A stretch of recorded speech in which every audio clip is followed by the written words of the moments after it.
અને ખરેખર હું તો ઘણી વાર કહું છું કે આ પાઘડિયું છે ને દાડે દાડે ઘટતી જ હોય છે. એની ખૂબ સેવા કરો. ચેક જોન તો ગંઢીએ પૂછો, ફોજ હવારી ઈન પાસે બેહો, આ ફોન ખોતરવાનું મેલજોઠું. જે ઘરમાં ગંઢીએની સલાહ લેવરાય છે ને ઘરમાં વકીલની નથી લેવી પડતી. પણ આજ કોઈ ગંઢીએને પૂછવા તૈયાર નહીં, એટલા માટે કોર્ટ ઉભરાઈ ગયો છે. પેલા 5 જણા કીને થાતું તું સાહેબ, અને હવે તો તરત પોલીસ માંથી અરજી આલવાની વિચાર કરે બધાએ. એટલે ગંઢીએને પૂછો, ઈયન નમો સાહેબ નથી, ઈયન પૂછતાઓ. જેને મા બાપ નથી એને પૂછતાઓ. ડુંગરા વાળી બદલે ધજામાં તો લઈને જો ને કે ઉમરા વાળીને હાર લે હાસવો.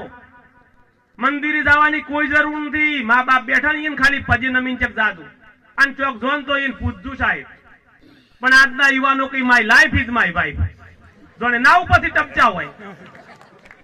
પથ્થર હતા એટલા દેવ કર્યા હતા, તમારું મુખડું ધોયું છે સાહેબ.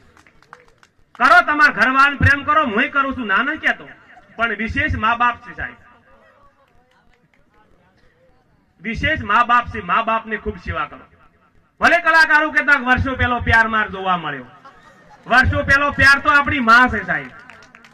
જે દાડે માના પેટમાં હતા ને એને ખબર નથી કે આ દીકરો છે કે દીકરી છે, આ લૂલો છે કે લંગડો છે. એ દાડે આ ગોદડિયું બનાવતી હતી. એને કહેવાય વર્ષો પહેલો પ્યાર. માટે મા બાપની ખૂબ સેવા કરો સાહેબ. અને જો મા બાપની ઓતડીના આશીર્વાદ મળી જાય ને તો દુનિયાની કોઈ તાકાત તમારું ખોટું કરી શકે. ઘણી જગ્યાએ જોઉં છું જીવતન કોઈ દાડો લોટો ભરીને પોણી ના આવ્યો ને પછી મીઠાઈઓ બનાવવાની. શું કરવાની તમારી મીઠાઈઓ? શિયાળો જાતો હોય તો એ પ્રમાણે અમને માતર પડીને ખવડાવો, ઉનાળો હોય તો એને આઈસ્ક્રીમ ખવડાવો. જીવતા સી ટીકડા સેવા કરો. મર્યા પછી કરીને કરવાનું શું? પછી કઈ પૂર્વજ છે હવે કોઈ દાડો હરખા ઈ દાડે રહ્યા નથી અને હવે ગોગો થઈને તમને નડે છે.